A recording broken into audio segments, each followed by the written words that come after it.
literasi. Nah, kita mulai ya, anak-anak perhatikan. Di sini waktu kalian untuk mengerjakan adalah 1 jam. Untuk itu, mari kita mulai. Kita mulai dari soal yang nomor 1. Nah, soal nomor 1 ini kalian pertama wajib membaca bacaan berikut ini. Judulnya adalah Sakit Gigi oleh Ratna Sulistyowati. Yuk kita baca bersama-sama ya. Hasan suka makan coklat dan permen karena rasanya manis. Setiap hari Hasan memakan coklat dan permen. Sisa coklat dan permen menempel di giginya. Namun Hasan malas menggosok gigi. Ibu selalu menasihati Hasan agar menggosok gigi. Hasan tidak menurut. Hasan tetap malas menggosok gigi. Suatu hari gigi Hasan sakit. Hasan terus menangis. Ibu mengajak Hasan ke dokter gigi. Ternyata gigi Hasan berlubang. Kata dokter, gigi Hasan berlubang karena Hasan malas menggosok gigi. Sejak saat itu, Hasan rajin menggosok gigi 2 kali sehari. Nah, kita sudah selesai membaca bacaan yang berjudul Sakit Gigi. Sekarang kita jawab pertanyaannya. Mengapa Hasan pergi ke dokter gigi? A. Hasan suka makan coklat. B. Hasan malas menggosok gigi. Dan C. Gigi Hasan sakit. Jawaban yang betul yaitu yang C. Mengapa Hasan pergi ke dokter? Karena gigi Hasan sakit. Lanjut ya, kalian klik yang soal berikutnya. Nah, soal yang nomor 2 di sini bacaannya sama dengan yang di atas ya anak-anak.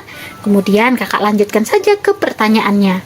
Mengapa Hasan memiliki sifat tidak penurut? Klik pilihan benar atau salah untuk setiap pernyataan sesuai teks. Nah, kalian diminta untuk mengklik benar atau salah dari pernyataan berikut. Kita baca pernyataan yang pertama. Hasan mengabaikan nasihat ibu. Pernyataannya benar atau salah anak-anak? Jawabannya yaitu benar. Hasan mengabaikan nasihat ibu menurut bacaan di atas. Kemudian pernyataan yang kedua. Hasan selalu malas menggosok gigi. Pernyataan ini juga benar. Kalian klik kata benar. Oke. Soal berikutnya yaitu soal yang nomor 3. Nah, di sini ada bacaan juga. Kita baca bersama-sama ya. Rumah Ambar selalu menjadi tempat berobat. Kali ini gajah berkunjung untuk memeriksa kakinya kembali. Jangan lupa minum obatmu, pesannya. Setelah semua selesai, tiba-tiba, kenapa mataku berkunang-kunang? Aku harus meminum ramuan khusus, kata gajah. Ambar memerlukan beberapa daun untuk ramuannya. Daun itu hanya ada di tengah hutan. Pertanyaannya, apa yang dilakukan Ambar ketika bertemu dengan burung? Klik pada setiap pilihan jawaban benar dengan memberi tanda centang. Jawaban benar lebih dari 1. Nah, anak-anak perhatikan di sini ada beberapa pernyataan. Dari beberapa pernyataan ini jawabannya lebih dari 1 yang benar ya. Kita mulai dari pernyataan yang nomor 1. Memberikan beberapa daun yang Ambar butuhkan kepada burung. Yang B, memberitahu cara menyembuhkan sakit yang diderita burung dengan ramuannya. Dan yang C, bertanya dan mengobati burung dengan daun yang Ambar peroleh. Jawaban yang benar yaitu yang A, memberikan beberapa daun yang Ambar butuhkan kepada burung. Selain itu, jawaban benar berikutnya adalah bertanya dan mengobati burung dengan daun yang Ambar peroleh. Soal berikutnya, soal yang nomor 4. Ambar pun segera berangkat. Tibalah Ambar di tengah hutan. Segera ia memetik beberapa daun. Apa yang dapat disimpulkan dari beberapa gambar yang ada pada cerita tersebut? Klik pilihan benar atau salah untuk setiap pernyataan berdasarkan isi teks di atas. Nah, untuk yang nomor 4 ini, kalian diminta untuk mengklik pilihan benar atau salah dari masing-masing pernyataan ini. Yang pertama ya, rumah Ambar menjadi tempat berobat sehingga banyak ramuan yang tersimpan. Ini pernyataannya adalah benar. Yang pernyataan yang kedua, Ambar mengangkat kenari yang kesakitan dengan kedua tangannya untuk mengobatinya. Juga pernyataan ini adalah benar. Soal berikutnya, soal yang nomor 5. Kita baca ulang ya. Tahukah kamu, tidur adalah kegiatan penting untuk tubuh. Usia 6-12 tahun harus tidur 9-12 jam setiap hari. Usia 13-18 tahun harus tidur 8-10 jam setiap hari. Energimu bisa pulih setelah tidur. Tidur dapat memberikan pengaruh untuk suasana hati, kesehatan fisik, dan mental. Tidur termasuk obat dari segala penyakit loh. Kamu harus tidur dengan nyenyak ya. Ada 5 tips untuk dapat tidur dengan nyenyak loh. Tips yang pertama, tidur di kamar yang nyaman. Yang kedua, kamu dapat melakukan hal yang menenangkan sebelum tidur.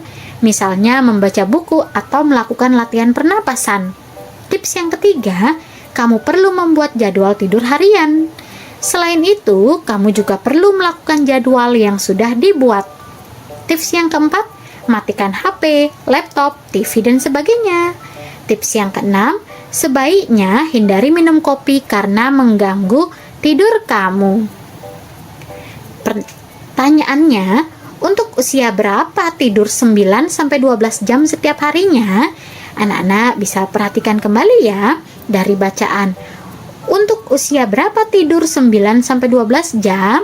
Yaitu untuk usia yang A. 6 tahun.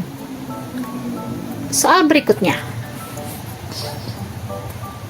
Lanjut soal yang nomor 6. Tips tidur nyenyak sama dengan soal bacaan dari soal yang nomor 5 tadi ya anak-anak.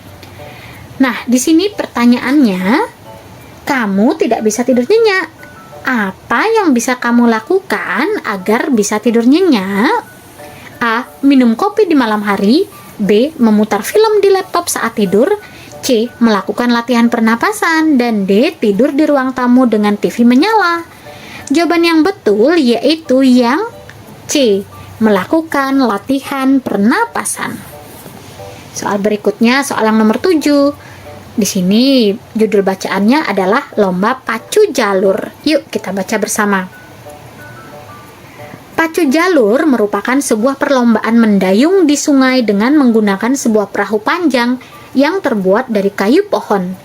Panjang perahu ini bisa mencapai 25 hingga 40 meter dan lebar bagian tengah kira-kira 1,3 meter sampai dengan 1,5 meter. Dalam bahasa penduduk setempat, kata jalur berarti perahu. Pacu jalur biasanya dilakukan di Sungai Batang, Kuantan. Hal ini tak lepas dari catatan panjang sejarah Sungai Batang, Kuantan yang terletak di antara Kecamatan Hulu Kuantan, bagian hulu, dan Kecamatan Cerenti di hilir yang telah digunakan sebagai jalur pelayaran jalur sejak awal abad ke-17. Di sungai ini, perlombaan pacu jalur pertama kali dilakukan. Arena lomba pacu jalur bentuknya mengikuti aliran Sungai Batang Kuantan dengan panjang lintasan sekitar 1 km. Lintasan ditandai dengan 6 tiang pancang. Keunikan lomba pacu jalur ini terlihat pada jalur-jalur yang diberi ukiran indah, seperti ukiran kepala ular, buaya, ataupun harimau. Ukiran tersebut juga ada di bagian lambung maupun selembayung perahu. Ada pula perlengkapan seperti payung, tali temali, selendang, tiang tengah atau gulang-gulang, serta lambai-lambai tempat jurumudi berdiri. Mengingat terdapat banyak pendayung dalam satu jalur ditambah 1 orang jurumudi yang berdiri, keunikan apa yang terdapat pada lomba pacu jalur berdasarkan teks di atas? Klik pada setiap pilihan jawaban benar dengan memberi tanda centang. Jawaban benar lebih dari 1. Nah, dari bacaan tadi anak-anak, kalian diminta untuk mencentang jawaban yang benar. Nah, jawabannya lebih dari 1. Yang A, arena lomba jalur bentuknya mengikuti aliran Sungai Batang Kuantan. Ini jawabannya. Kemudian yang B, jalur pacu jalur diberi ukiran indah seperti ukiran kepala ular, buaya, ataupun harimau. Ini betul ya. Yang ketiga, terdapat banyak pendayung dalam satu jalur ditambah 1 orang jurumudi yang berdiri. Ini juga betul atau benar. Kemudian, kita lanjut ke soal yang nomor 8. Kegiatan pacu jalur merupakan pesta rakyat yang terbilang sangat meriah. Menurut kepercayaan masyarakat setempat, pacu jalur merupakan puncak dari seluruh kegiatan. Segala upaya dan segala keringat yang mereka keluarkan untuk mencari penghidupan selama setahun. Masyarakat Kuantan Singgigi dan sekitarnya tumpah ruah menyaksikan acara yang ditunggu-tunggu ini. Nah, glosariumnya ada KBBI Lambung, yaitu bagian samping badan kapal atau perahu. Kemudian ada payung. Payung adalah alat pelindung badan supaya tidak terkena panas matahari ataupun hujan. Terbuat dari kain atau kertas diberi tangkai dan dapat dilipat-lipat, dan ada juga dipakai sebagai tanda kebesaran. Kemudian ada kata selendang. Selendang adalah kain panjang penutup leher ataupun bahu ataupun kepala atau untuk menari. Kemudian ada tiang tengah, yaitu tiang tengah gubuk. Kemudian ada jurumudi, yaitu awak kapal yang bertugas melayani kemudi dan pengemudi kapal. Ada warisan budaya tak benda Indonesia. Kemudian ada selembayung. Artinya hiasan yang terletak bersilangan pada kedua ujung perabung bangunan. Nah, di sini yang ditanyakan, pacu jalur merupakan perlombaan mendayung di sungai dengan menggunakan perahu panjang dari kayu pohon. Hal-hal apa saja yang berkaitan dengan informasi tersebut? Klik pada setiap pilihan jawaban benar dengan memberi tanda centang jawaban benar lebih dari satu. Nah, jawabannya lebih dari satu ya. Kita baca pernyataan yang pertama. Perahu pacu jalur harus melewati lintasan sepanjang 1 km dengan ukiran di sungai dengan satu tiang pancang. Kemudian yang B, panjang perahu mencapai 25 sampai 40 meter dan lebar bagian tengah kira-kira 1,3 sampai dengan 1,5 meter. Ini betul ya atau benar? Kemudian yang C, Sungai Batang Kuantan menjadi lokasi pacu jalur karena merupakan jalur pelayaran sejak awal abad ke-17. Ini juga betul, jadi jawaban yang benar yaitu yang B dan C. Soal berikutnya. Kita ke soal yang nomor 9. Nah, di sini ada bacaan yang berjudul Semut dan Belalang. Yuk kita baca. Ada seekor semut yang rajin bekerja. Setiap hari ia mengumpulkan makanan. Makanan itu disimpan di lumbung untuk persediaan musim dingin. Semut lebih giat bekerja mengumpulkan makanan. Sementara itu belalang sangat pemalas. Setiap hari hanya makan dan makan. Belalang suka mengejek semut. Katanya, semut sangat berlebihan. Seharusnya semut menikmati makanan yang ada. Semut mengingatkan belalang tentang musim dingin. Semut mengajak belalang mengumpulkan makanan, tetapi ditolaknya. Akhirnya musim dingin datang. Belalang datang kepada semut. Ia memohon untuk diberi makanan. Yang ditanyakan, pertanyaannya, apa yang dilakukan semut setiap hari? A. Mengumpulkan makanan. B. Mengingatkan belalang. C. Mengejek belalang. Jawaban yang benar yaitu yang A. Yang dilakukan semut setiap hari adalah mengumpulkan makanan. Kita lanjut ke soal yang nomor 10. Ini bacaannya sama ya dengan yang nomor 9. Nah, kita langsung saja ke pertanyaannya. Bagaimana semut dan belalang dalam menghadapi musim dingin? Klik pada pilihan belalang atau semut untuk setiap pernyataan berdasarkan isi teks. Nah, yang pertama, cara menghadapi musim dingin. Cara belalang, cara pernyataan yang pertama, mengumpulkan makanan dengan rajin. Ini yang dilakukan oleh semut. Kemudian yang B, hanya bermalas-malasan seharian. Ini dilakukan oleh belalang. Lanjut nomor 11. Apa yang perlu ditambah pada gambar supaya semakin mendukung isi cerita? Klik pada setiap pilihan jawaban benar dengan memberi tanda centang jawaban benar lebih dari satu. Yang pertama, pernyataan yang pertama, gambar deretan semut berjalan rapi. Yang B, gambar belalang memakan banyak makanan. Yang C, gambar lumbung tempat semut menyimpan makanan. Jawaban yang benar yaitu yang B, gambar belalang makan banyak makanan, dan yang gambar yang C, gambar lumbung tempat semut menyimpan makanan. Soal berikutnya. Lanjut soal yang nomor 12. Di sini kalian diminta untuk membaca bacaan berikut ini ya. Judul bacaannya adalah caping topi tradisional berbentuk kerucut. Yuk kita baca bersama. Apakah kamu pernah melihat caping? Caping adalah benda hasil kerajinan tangan sejenis topi. Bentuknya seperti kerucut. Fungsinya adalah untuk melindungi kepala dari sinar matahari. Caping biasanya dibuat dari anyaman bambu. Agar tidak mudah jatuh ketika dipakai, caping memiliki tali. Bentuk tali caping mirip dengan huruf U. Kamu bisa meletakkan tali caping di bawah dagu. Ingat, caping tidak boleh menutupi pandangan matamu, jadi kamu tetap bisa melihat. Caping biasanya dipakai oleh para petani. Mereka memakainya ketika menanam padi di sawah.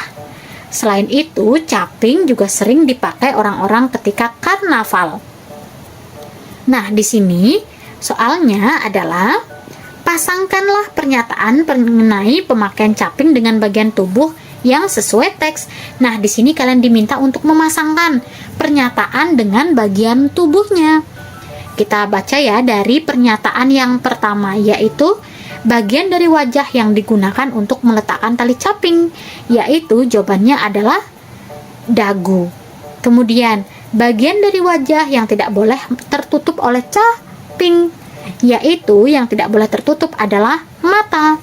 Kemudian, bagian tubuh yang dilindungi caping dari sinar matahari adalah kepala. Kita ke soal berikutnya, yaitu soal yang nomor 13. Kita langsung ya ke pertanyaan karena bacaannya sama. Benda apa yang menjadikan caping tidak mudah terjatuh ketika dipakai? A. Topi. B. Tali. C. Bambu. Jawaban yang betul yaitu yang B.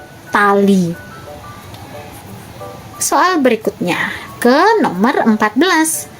Bagaimana pernyataan yang tepat tentang caping berdasarkan teks tersebut? Klik pilihan benar atau salah untuk setiap pernyataan sesuai si teks. Kita mulai dari pernyataan yang nomor 1. Caping hanya boleh dipakai oleh petani di sawah. Jawabannya adalah salah. Kemudian, bentuk tali caping menyerupai salah satu huruf abjad, yaitu jawabannya adalah benar. Huruf abjad apa, Nak? Huruf abjad yaitu huruf U. Kemudian kita lanjut ke soal yang nomor 15. Nah, pertanyaannya, mengapa terdapat gambar sawah pada ilustrasi teks tersebut? Nah, di sini kalian menulis jawabannya ya. Di sini kakak menuliskan kemungkinan yang pertama, untuk menggambarkan bahwa caping digunakan oleh petani ketika menanam padi. Kemungkinan yang kedua, karena sawah merupakan tempat bagi petani untuk menanam padi, dan petani tersebut menggunakan caping ketika menanam padi di sawah. Jawaban lainnya bisa juga karena petani menggunakan caping di sawah, seperti yang disebutkan pada teks tersebut. Kemudian bisa juga karena caping biasa dipakai oleh petani di sawah. Atau jawaban satunya, karena di sawah ada petani yang memakai caping. Kemudian kita lanjut ke soal yang nomor 16. Bacalah teks bacaan berikut. Judulnya adalah Cita-Citaku, karya Tri Putriana. Yuk kita baca bersama ya. Siang itu, Panji, Sisi, dan Kirena sedang berkumpul. Mereka mendapat tugas sekolah, yaitu menggambarkan cita-cita mereka. Sisi, Kirena, cita-cita kalian apa? Tanya Panji. Aku ingin menjadi seorang guru, jawab Sisi. Aku ingin menjadi seorang dokter. Cita-citamu apa, Panji? Tanya Kirena. Aku ingin menjadi seorang polisi yang gagah. Aku ingin melindungi adikku Ardi. Aku juga akan menangkap penjahat, jawab Panji. Nah, kemudian pertanyaannya, Apa tugas sekolah yang didapatkan oleh Panji, Sisi, dan Kirena? Nah, di sini kalian bisa menjawab yang pertama, menggambarkan cita-cita mereka. Bisa juga menggambarkan cita-cita atau menggambar cita-cita, atau bisa juga menggambar cita-cita mereka.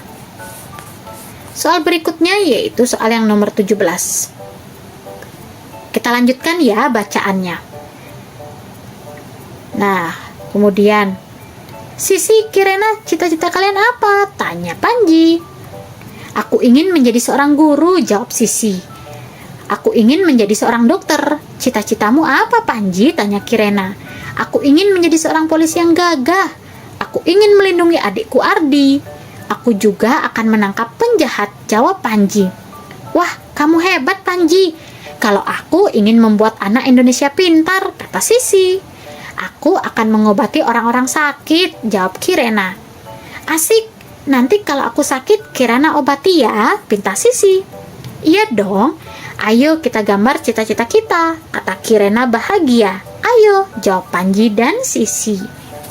Nah, di sini tugas kalian adalah pasangkanlah cita-cita tokoh dalam cerita dengan tokoh yang dimaksud. Yang pertama, cita-cita menjadi guru. Guru ini adalah cita-citanya Sisi. Kemudian dokter, siapa tadi yang ingin jadi dokter anak-anak? Yang ingin jadi dokter yaitu Kirena. Kemudian yang ingin jadi polisi yaitu adalah Panji. Soal berikutnya, soal nomor 18. Nah, bacaannya masih sama ya dengan yang sebelumnya. Kita langsung saja ke pernyataannya. Bagaimana karakter tokoh Panji dalam cerita tersebut? Klik pilihan benar atau salah untuk setiap pernyataan yang sesuai dengan isi teks. Pernyataan yang pertama, Panji memiliki sifat penyabar. Ini adalah sifatnya adalah salah. Kemudian, Panji memiliki sifat penyayang. Pernyataan ini adalah benar. Kita lanjut ke soal nomor 19.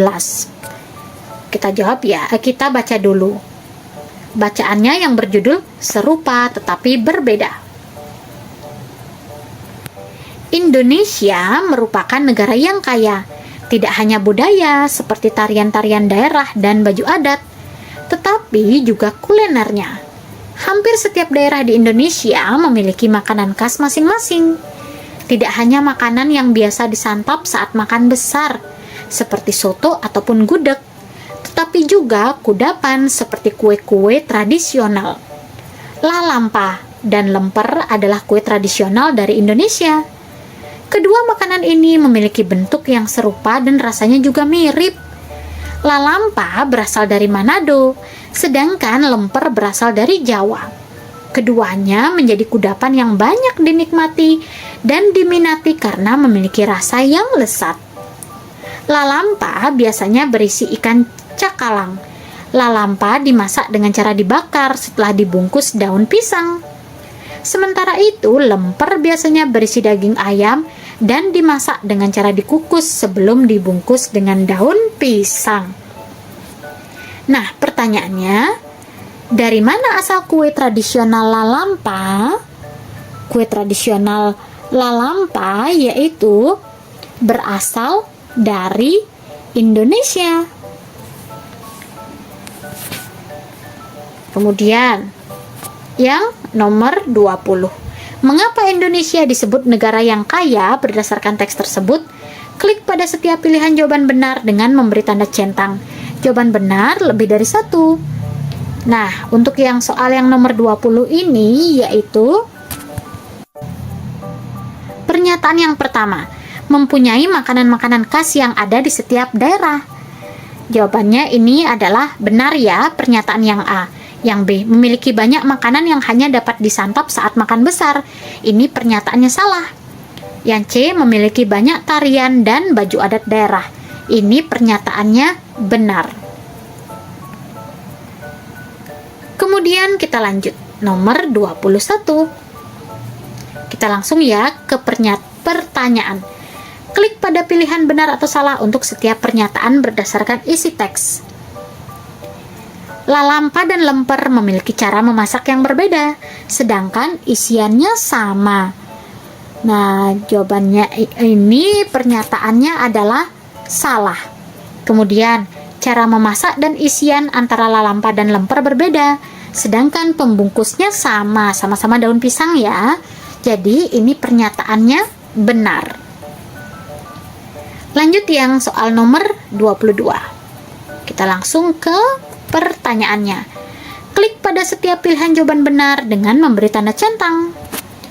Pernyataan yang pertama, lemper merupakan makanan yang wajib disajikan kepada tamu yang datang.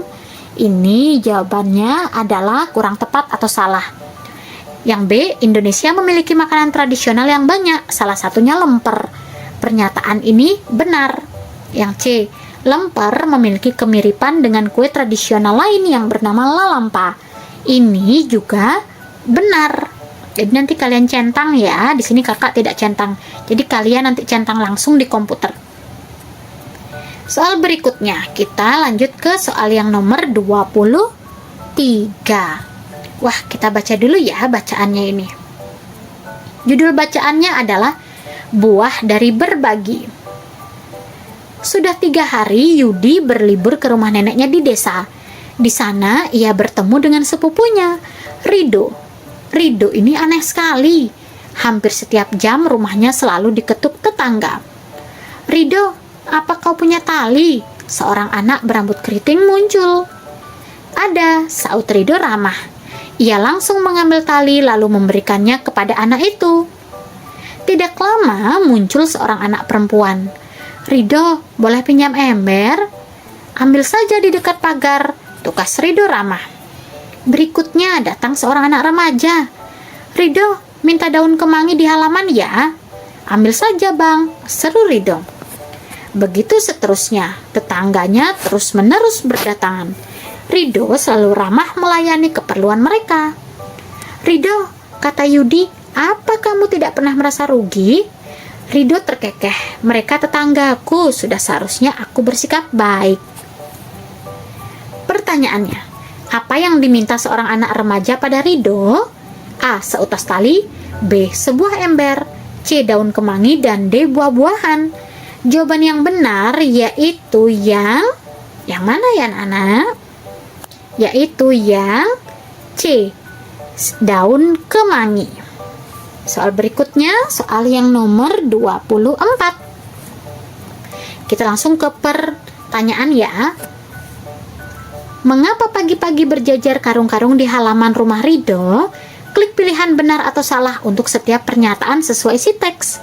Pernyataan yang pertama, keluarga Rido sedang memanen hasil kebun. Ini jawabannya adalah salah. Kemudian yang B, tetangga membagikan hasil panen mereka. Ini jawabannya adalah benar. Lanjut ke nomor 25. Langsung ya ke pertanyaan. Bagaimana penggambaran watak tokoh Rido? Klik pilihan benar atau salah untuk setiap pernyataan sesuai isi teks. Pernyataan yang pertama, baik hati dan senang berbagi pada tetangga. Ini pernyataannya adalah benar. Yang dua, suka melakukan hal aneh pada tetangga. Ini jawabannya adalah salah.